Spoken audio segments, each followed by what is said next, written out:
Before we get right into part 9 of the Chris Watts prison interview analysis, thank you for your patience. This has been the longest gap between parts in the series. Since part 8, we had a bit of a virus go through the home here, and as a full-time parent with a full-time job, the list of priorities got long, the energy to do them got low, and if you've seen more than one of my videos, I think you'll understand that to sacrifice any of those priorities for the sake of an enjoyable side hobby would be a decision as bad as murdering your family for a mistress. So, on that subject, we are getting into part of the interview where, see, Chris is kind of like a dog on a leash. The interrogators or the detectives pretending to be his friend in this prison interview are holding that leash and they're trying to walk Chris towards the truth, but Chris is just going all over the place, trying to get as far away from that path as he can in any direction, but the detectives are keeping him on that leash, even though he's going every which way. And one of those ways that this is starting to go now at this point in the interview is where we see just how far-reaching Chris's crimes really are. Because you might just look at the statistics and think, wow, he murdered 4 people. That's terrible. I mean, people have done a lot worse, but that's bad too. Well, he didn't just murder 4 people. He also ruined the lives of many more. When Detective Baumover brings up Shanann's family, we get a window into the effects of this. And Baumover actually says, they don't hate you. They actually love you and forgive you. And I kind of wonder if he's just making that up, if that's his way of buttering up Chris to keep Chris talking. But if that's true, bravo to Shanann's family. Bravo. I don't know that I could do that, let alone many people could forgive and love the person who ruined their entire lives. This is the worst thing that will ever happen to them. At least I hope it is. Can you imagine something worse than this happening to them, where they pine for the good old days of just dealing with Chris's actions? I hope to God nothing worse happens, so this should be the worst thing that will ever happen in their lives. And they have to live with it every day. They have to wake up feeling poisoned and like there's a problem that needs to be resolved that they can never resolve every day for the rest of their lives. All because of Chris's selfish actions. And yet, they forgive him and love him. And even Chris says to Baumover, he almost laughs, and you can understand him getting giddy. Even if you do side with him, you can understand why he would get a little giddy at this point, saying, oh, that's amazing. Like a little kid who's being told you can't have an extra helping of ice cream before bed. Because Chris is the last person to deserve it, the love and forgiveness, from the last people who should be giving it to him. And this is actually where Baumhofer breaks character for maybe the first, maybe the only time. Because he says, yeah, I have to admit, I was surprised. Like, you are such a lowly creature, Chris, that I can't believe that they would love and forgive you. I was surprised. And Chris pauses after that, like I think he gets the implication of Baumover's breaking of character. Yeah, there's no way they should love and forgive you, but they do. I was surprised, buddy. But then he brings it back. Baumover brings it back by saying, keep back on track, saying, they need closure. Kind of like saying that's why we're all here. That's one of the reasons we're all here, Chris. For you, but also because Shanann's family needs closure to all this. They need details to understand what happened, because obviously one of the things that's hardest to deal with is not knowing what happened to people you cared about when you know something awful happened, but you don't have any of the details to really know their story.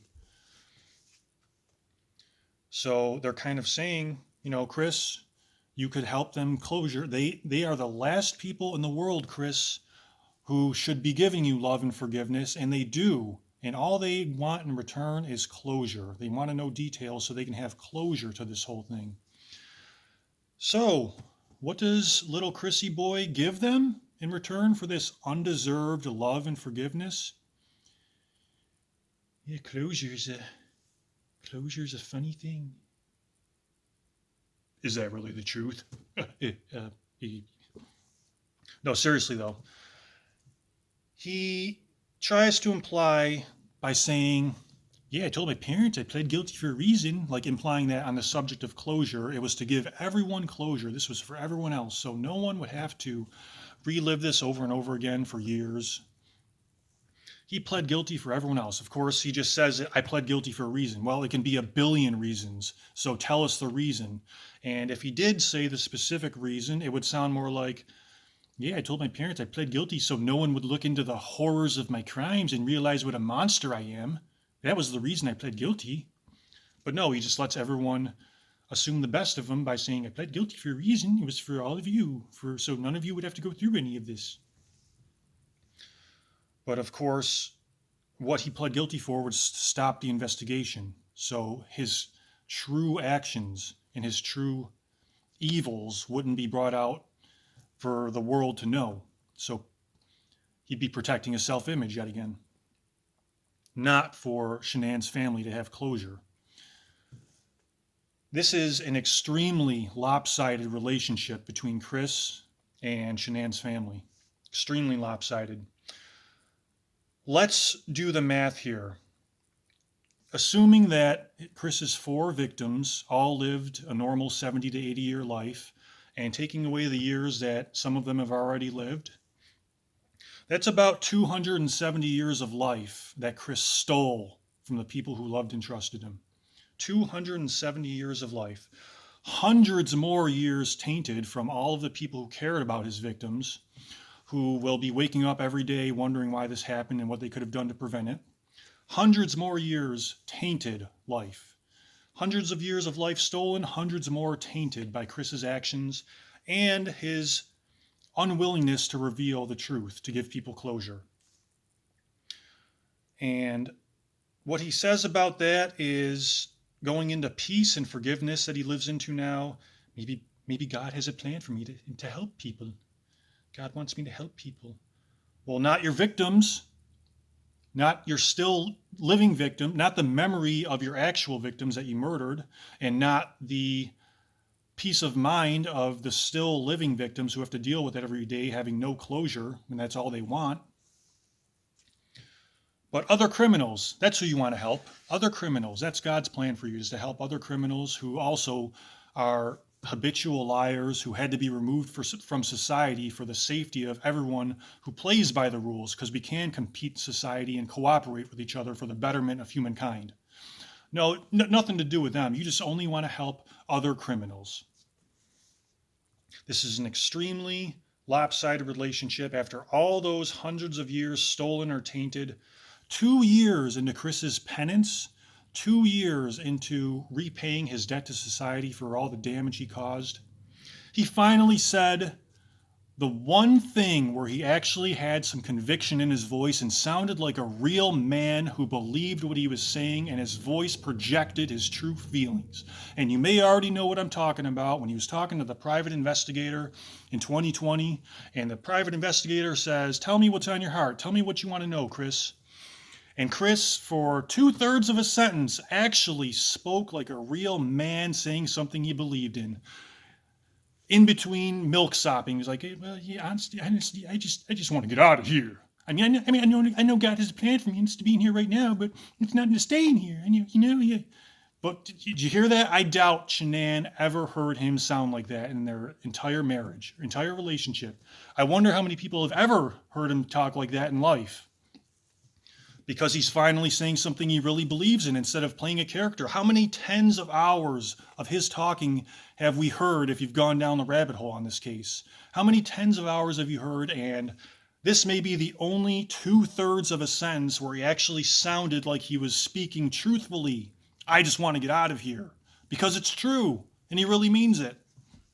2 years into his penance for robbing or ruining hundreds of years of life from others. Just wants to get out of there. It's God's plan, so I guess we got to let him go after 2 years. Well, his victims can't leave their situation. The dead victims or the still living victims, none of them can leave, so why should he? There are actually people in the world who hear all this and still support him. Kind of scary, and they're allowed to leave their homes at night. So, Chris is very good at portraying himself as a good guy after everything I just said. That's why people still support him, because of how good he is at portraying himself as a good guy. People fall for it. And he goes back into stories about how he was just Mr. Helper, Chris, the helper mechanic. Anytime Shanann's car broke down, I was always trying to fix things. I was always trying to fix things around the mistress's house. Anytime, that's how he won over Shanann and her dad, is because any other guy would have just let her dad fix the car, and Chris got under there and was trying to fix the car. Well, didn't Shanann have a car accident that almost killed her and broke her neck? She needed neck surgery. Did helper boy Chris work on her car shortly before that accident? I don't know the details of it, but when I heard about it, that's the first thing I thought. Chris, the helper mechanic, getting under there, manipulating things, and then Shanann has a mysterious accident where she needs neck surgery. Was that one of Chris's earlier attempts? But even worse than that, portraying himself as the helper mechanic when in actuality he may have used those powers to attempt a murder on his wife, is how he portrays his dad. Because they bring up, did Ronnie know, before you guys came into the interrogation, before you brought Ronnie, did you tell Ronnie anything about the crime he committed? And Chris multiple times says, no, if he had known, if I had told him what I did, he would have told me to just confess. He says that multiple times, and the detectives are saying, I loved Ronnie. Ronnie was such a good guy, solid guy. I really was moved by your dad. And then Chris tells this story. He would have told me to confess to make him sound good. So if you only go by this prison interview, you would think, wow, what a nice, honest family. But no. What do you remember from the interrogation? Was it even a minute after Chris said he murdered Shanann that Ronnie was asking for a lawyer, immediately blaming Shanann for things, trashing Shanann? Days, weeks, months afterwards, still saying that Shanann killed the kids. There's no way that Chris could have killed the kids. And then all the while, both his dad and his mom telling Chris to fight it, don't let them coerce you or railroad you. And then most sickening of all, and I hope this is untrue, maybe it's just social media propaganda and it didn't really happen.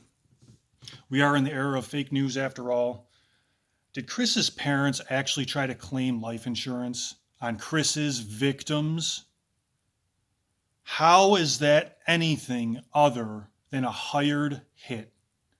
They actually went to court and tried to claim the life insurance payout on their son's victims? Look at that linearly.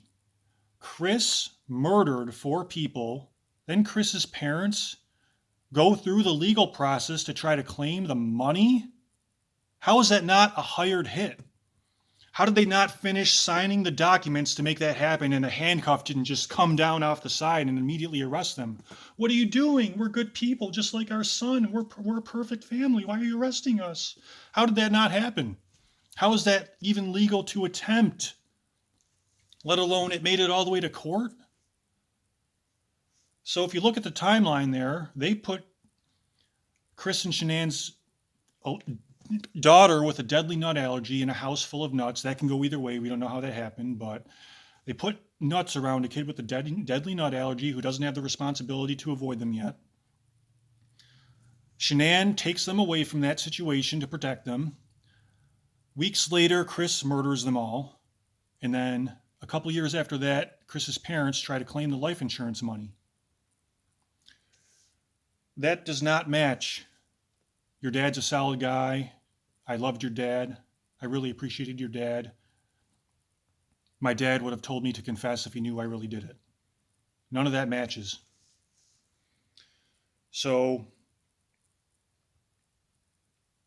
Chris also says my parents could never forgive Shanann for what happened at Nutgate, which is that situation where they had so many nut things around the house and Cece had a deadly nut allergy.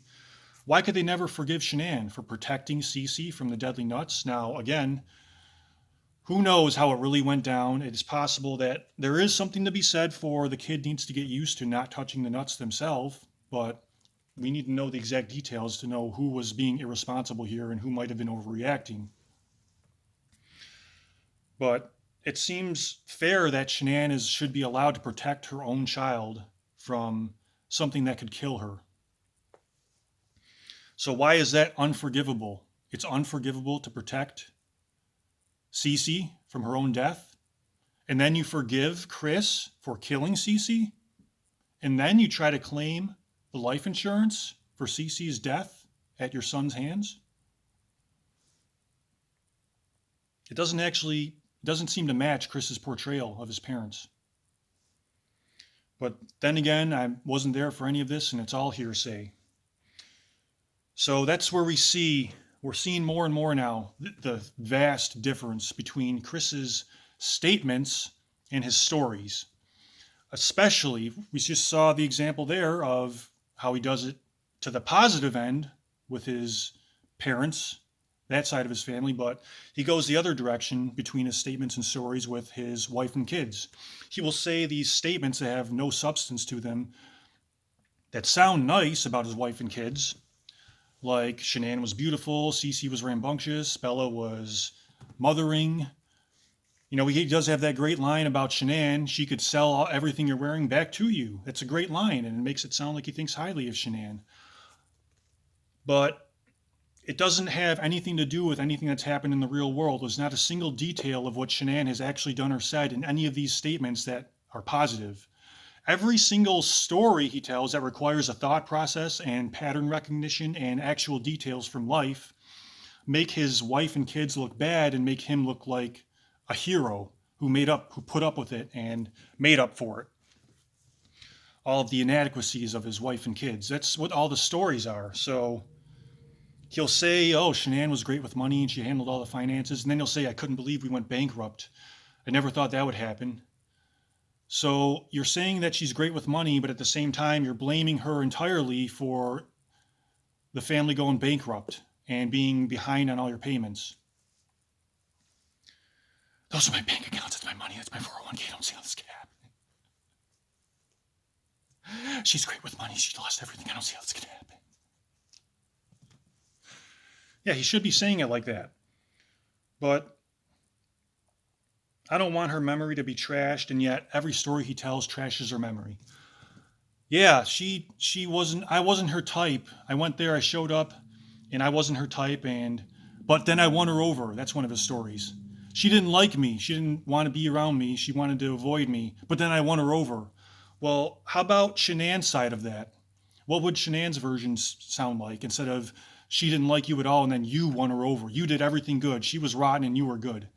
How about you walked in to a nice theater looking like you just murdered a homeless man in the alley and then stole all his clothes and then walked into this nice alley and into this nice theater wearing a bum's clothes of the victim you just murdered in the alley. And then you eyeballed her like a predator across the room after you stalked in around the door with your beady predatory eyes and you saw her across the room. And she immediately felt her skin crawl and was like, oh, geez, maybe I should avoid this guy. He does not look like I thought he would be when he was just charming me online. But then, no, maybe I'll be good this time. I won't judge him. Maybe I'll give Chris a chance and I won't judge him based on how ugly he is in person. Maybe he's not so ugly in real life. So Shanann didn't judge Chris and gave him a chance despite the fact that her skin was crawling just to look at this guy. She didn't judge him. And that was very nice of Shanann, very nice, to give Chris a chance. But we can see why Chris doesn't want people to judge him. But I got to get back to work now, so I'll see you in part 10.